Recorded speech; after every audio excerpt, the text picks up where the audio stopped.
Hello, everyone. Welcome to another episode of the On Fire B2B podcast.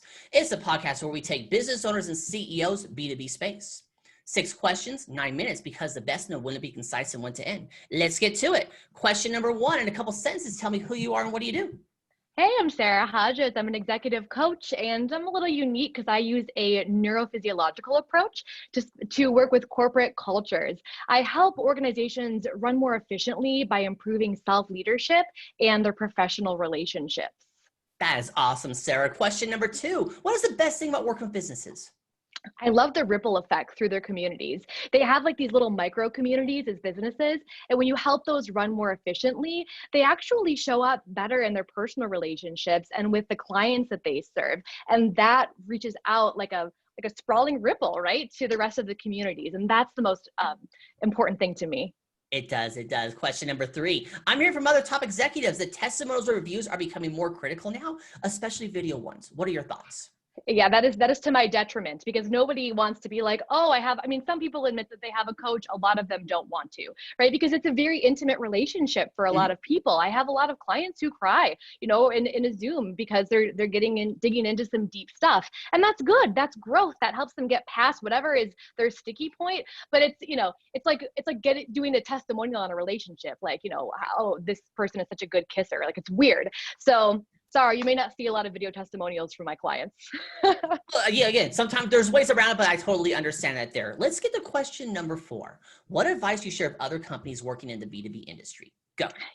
All right, you are probably bringing on some people who are Gen Z or younger millennials. And I have so many clients who are struggling leading Gen Z and millennials. So here are a few tips that will help you lead Gen Z. First of all, know your brand, know your why, know your mission, your vision. And Gen Z and young millennials care a lot about that. Number 2, communicate that why with Gen Z for practically every single task they do. Help them understand that the mundane, repetitive, boring tasks that they might be doing are essential and important in how they integrate into the overall objective of your company.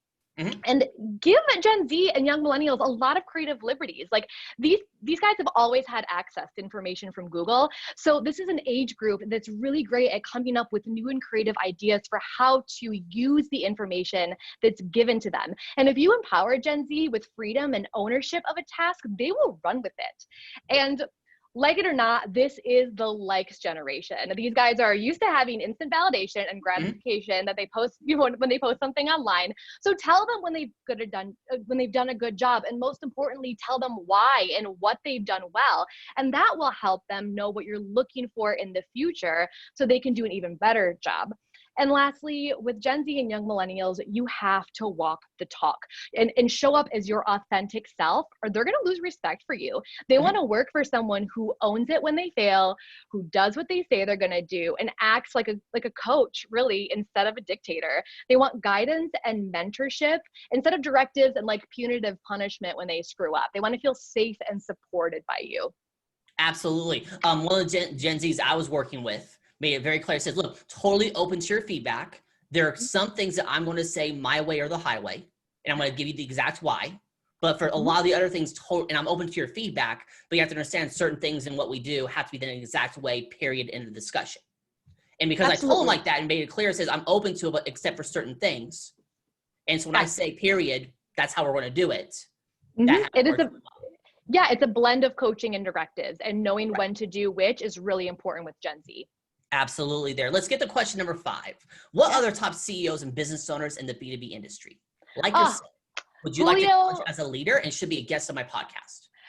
Reach out to Julio Gonzalez of Engineered Tax Services. He is so unbelievably fun. He runs a major organization, and he really, really cares about culture.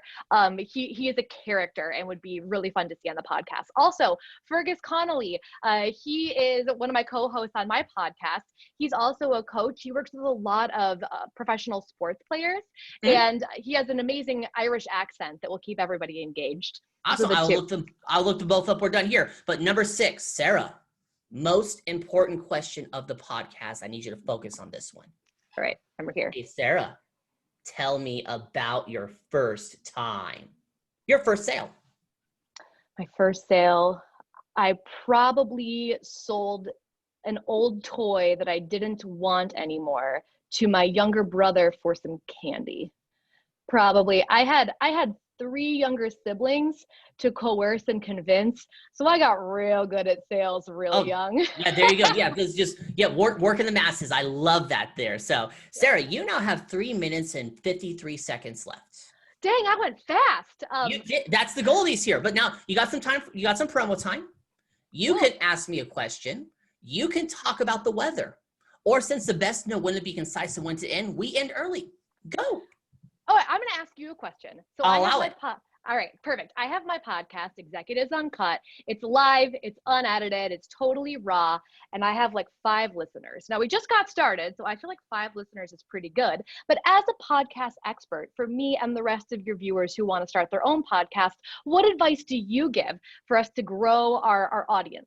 I want to tell you something, not just about growing your audience, because look, I'll tell you right now, I know many people with bigger followings on LinkedIn, because that's where I'm prominently on. They get more comments and everything, but they're broke AF. Yeah. So what I say is make sure that, again, is it just you? Do you have any guests on? Yeah, all the time, okay. Every time. So the idea being is, what goal do you want from a guest? Like, what do you want the guest to do? What is your call to action for that guest? What is your call to action for someone who's listening? Because the idea is you have to have a goal to eventually, again, let's be honest, this is all about monetization. There's an eventual goal there, and kind of put them into your, how you're going to put them in your funnel, what is it part there? Because if you don't have a monetization strategy, you have what's called a hobby. Hobbies are not bad. I'm saying right now, one of my best friends, he does a movie podcast purely as a hobby. He's never going to make money at it. I'm like, great, it's your hobby, you enjoy it, that's great there. But I have so many people that basically say, I just want to educate people, but they don't have a monetization strategy, how to get them business. And that doesn't work. So that's what I would say is the big one on there. Nice. So having a clear intention, what I'm hearing you say. Exactly. Awesome. Very clear intention on that part there. So that would be my suggestions for a podcast host. Awesome. Thanks. That was great. I'm definitely, my intention for my podcast is just to give an opportunity for prospective clients to get to know me, to get to know my platform and what I believe and what I teach. And so they don't feel like they're walking into a relationship with a coach that they don't know at all or what they stand for. So then that part there. And so then at the end of your podcast, if that's what you want in part there, give people that are potential clients a call to action. Awesome. Well, let's do a call to action right now. Okay. Awesome. So anybody who's watching this podcast who wants to get to know Hodges Coaching a little bit more, know what we offer and how we offer it, visit hodgescoaching.com. You can click on contact and set up a meeting with me. We can get to know each other a little bit, just like this.